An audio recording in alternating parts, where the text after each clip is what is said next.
চাহ বাগিচাবিলাক এইটো এটা উদ্যোগ খণ্ড আৰু উদ্যোগ খণ্ডত বসবাস কৰা লোকসকল তেওঁলোক ইণ্ডাষ্ট্ৰিয়েল ৱৰ্কাৰ আৰু ইণ্ডাষ্ট্ৰিৰ মাটি আনি পেলাই শ্ৰমিকসকলৰ নামত আবণ্টন দিয়াৰ কাৰণে চৰকাৰে যিটো পদক্ষেপ লৈছে সেইটো সঁচাকে এই এটা প্ৰক্ৰিয়াৰ যোগেদি তেওঁলোকক ম্যাদী প্ৰদান কৰা হ'ব এই প্ৰক্ৰিয়াৰ যোগেদি এজন শ্ৰমিক ভাইয়ে কিমান মাটি পাব এভাৰেজ কিমান মাটি তেওঁ লাভ কৰিব কিমান মাটিৰ তেওঁ মালিক হ'ব যিটো প্ৰভিজন ৰখা হৈছে য'ত যেনেকে তেওঁলোকে দখল কৰি থৈছে য'ত যেনেকে তেওঁলোকে বাস কৰি আছে মিনিমাম কোনো লিমিট নাই মেক্সিমাম 1 বিঘা অৱশ্যে মেক্সিমাম যদি কোনোবাই 5 বিঘাও দখল কৰি ৰাখিছে তেওঁ 1 বিঘাৰ পট্টা পাব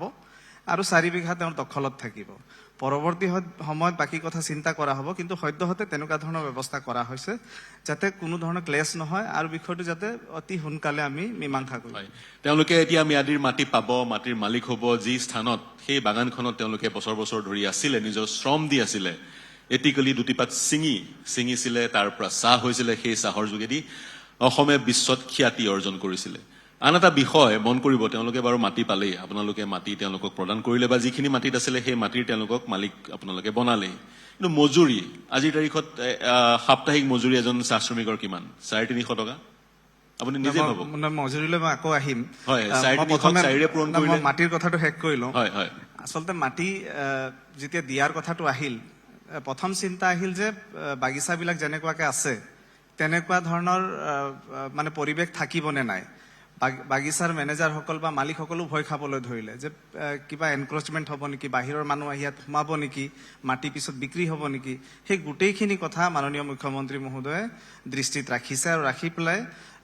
মানে 20 বছৰ যাতে শ্ৰমিকসকলে নিজৰ মাটি বিক্ৰী কৰিব নোৱাৰে আৰু 20 বছৰ পিছত যেতিয়া বিক্ৰী কৰাৰ সময়ও আহিব সেই সময়তো তেওঁলোকে অন্য বাগিচাৰ মানুহক বিক্ৰী কৰিব নোৱাৰিব সেম বাগিচাৰ সেম কমিউনিটিৰ মাজতে বিক্ৰী কৰিব পাৰিব তাৰ মানে একৰকম এইটো ট্ৰাইবেল বেল্ট এণ্ড ব্লকৰ দৰে হ'ল ট্ৰাইবেল বেল্ট এণ্ড ব্লকবিলাক যিমান প্ৰটেক্টেড তাতকৈও বেছি সুৰক্ষা ইয়াত প্ৰদান কৰা হৈছে যাতে কোনো কাৰণতে শ্ৰমিকসকলৰ সহজ সৰল হোৱাৰ সুযোগ কোনো গ্ৰহণ নকৰে আৰু যাতে কোনো কাৰণতে কোনো এক্সপ্লয়টেশ্যন নহয় সেই কথাবিলাক ইয়াত লক্ষ্য ৰখা হৈছে আৰু দ্বিতীয়তে আপুনি যিটো মই এটা দৃষ্টিভংগী দিওঁ বাৰু ঠিকেই হৈছে শ্ৰমিকসকল মাটিৰ মালিক হৈছে কিন্তু প্ৰকৃত মাটিৰ মালিক আৰু তেওঁলোকে মাটি বিক্ৰী কৰিব চাহ শ্ৰমিককে মাটি বিক্ৰী কৰিব লাগিব খুব সুন্দৰ ট্ৰাইবেল বেল্ট এণ্ড ব্লক হ'ল কিন্তু 20 বছৰৰ যি পৰিক্ৰমা আপোনালোকে বান্ধি দিলে অৰ্থাৎ 20 বছৰৰ পিছতহে তেওঁলোক প্ৰকৃত মাটিৰ মালিক হ'ব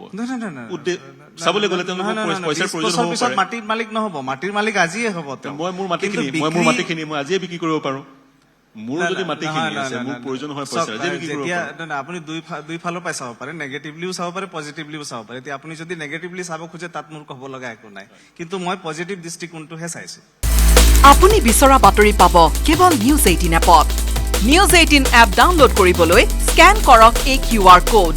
গুগল প্লে ষ্টৰতো পাব এই নিউজ 18 এপ